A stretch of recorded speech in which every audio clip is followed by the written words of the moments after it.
The Western Roman Empire is no longer standing. It is struggling not to fall. Betrayals, internal revolts, and a rising external threat push Rome toward a point of no return. In this episode, the first links in the chain leading to Western Rome's destruction begin to break. The Roman general emerged victorious from the battle, and Alaric was forced to withdraw with his army back to Illyria. However, only 2 years later, in 402, when the Visigoths quietly entered Italy, General Stilicho was away on campaign. Hurrying to help defend Italy, Stilicho recalled his legions from Gaul and Britain to Italy, managed to defeat Alaric, and the Visigoths once again returned to Illyria. For a while, the Western Roman Empire was protected from the Visigoth threat. However, this time it faced an even greater problem. By withdrawing the legions from Britain and Gaul, Stilicho had also caused these regions to become weakened. Indeed, taking advantage of this weakness, Marcus in the year 406, Gratian in 407,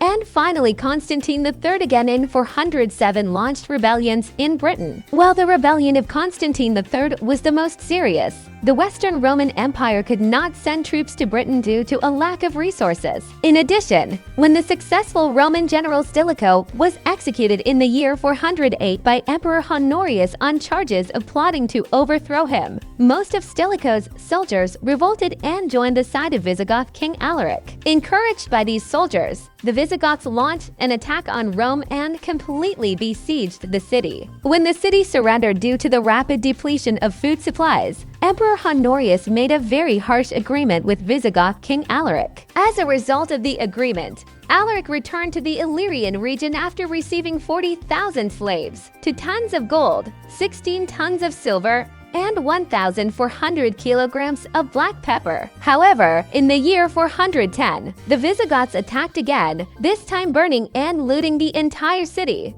and then turned toward Africa. The army of Alaric, which set sail from Italy, was caught in a storm in the Strait of Messina and capsized. These 2 attacks by the Visigoths severely weakened the Western Roman Empire. The ongoing rebellion in Britain grew even larger. Indeed, in the year 410, Britain was completely abandoned by the empire, and the rebel Constantine III declared himself Emperor of Britain. When the abandonment of Britain was combined with the shortage of troops in Gaul, it led to many barbarian tribes, including the Vandals and Alans coming from the east, entering Roman territories. These barbarian tribes advanced directly as far as Spain and then settled in the lands of present-day Portugal and Spain, occupying Roman territories. Meanwhile, Constantine III, who was ruling in Britain, took his army and began invading Gaul. At the same time, the Roman general in Spain, Gerontes, declared his son Maximus emperor and declared war on both Constantine III and Honorius. Taking advantage of this situation, Honorius waited for the 2 usurper emperors to attack each other. In the year 411, Gerontes entered Gaul, first defeated the army of Constantine III,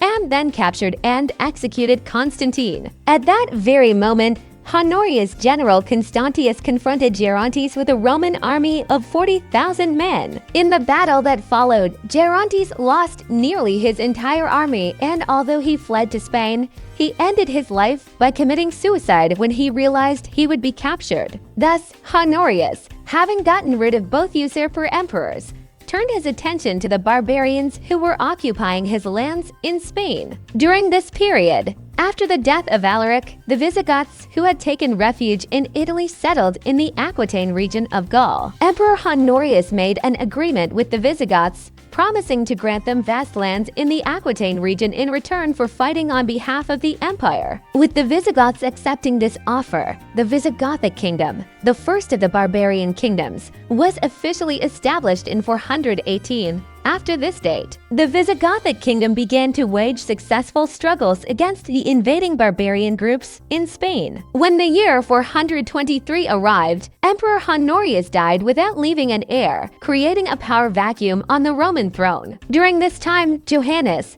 who was serving as an official in the Western Roman Empire, was proclaimed emperor by a faction of senators prompting the Eastern Roman Emperor Theodosius to oppose this and send an army to Ravenna. As the armies of the Eastern and Western Roman empires confronted each other, a war began that lasted until 425. The victor of this war was the Eastern Emperor Theodosius I, and Honorius proclaimed his 6-year-old half-brother Valentinian III as the new emperor of the Western Roman Empire. However, due to his young age, the empire was ruled by his mother until 433, and after 433 by the Roman military commander Flavius Aetius. During this period, taking advantage of the power vacuum, the Franks, Burgundians, and Germans in the north attacked Gaul in 435, while the Vandals crossed into North Africa in the same year and assaulted Western Roman territories. Additionally, the Visigoths, who were a kingdom under imperial authority, also launched a revolt in 435 to expand their borders. Roman general Aetius requested military assistance from the Hunnic Empire in order to suppress the revolts. With the help of the Huns, the Western Roman Empire managed to stabilize its military situation and succeeded in stopping the uprisings in Gaul. He then moved against the Visigoths in 437 and 438 and suppressed their rebellion. However, while the Roman army was occupied in the north, approximately 20,000 Vandals who crossed from Spain to Africa seized the provinces of Mauritania and Numidia in 435. In a dire situation, Emperor Valentinian III signed a peace treaty with the Vandals and left this region under their control. However, the Vandal king Genseric broke this peace treaty in 439 and began marching eastward. After quickly capturing Carthage, he proclaimed the Vandal kingdom in this region and declared Carthage the capital of the Vandal kingdom. Afterwards, the Vandals established a powerful navy and began to pose a threat to the Roman Empire in the Mediterranean. Although it did not take long for the Western Roman navy to intervene against the Vandal threat, Genseric emerged victorious from the naval battles that followed. Thanks to this powerful navy, Genseric managed to annex Sardinia, Corsica,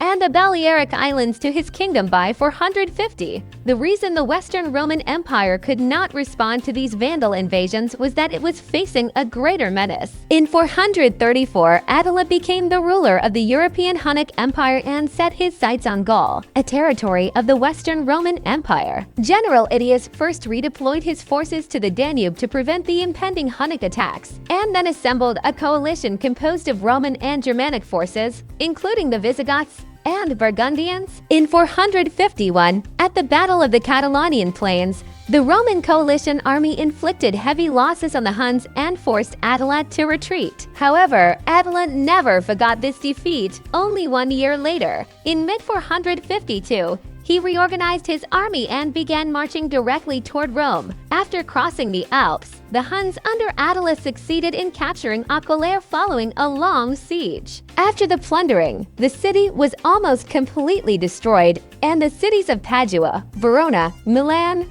and Pavia likewise could not escape Attila's wrath. And in this story, the storm has not yet passed, because what comes next are events that will completely change Rome's fate.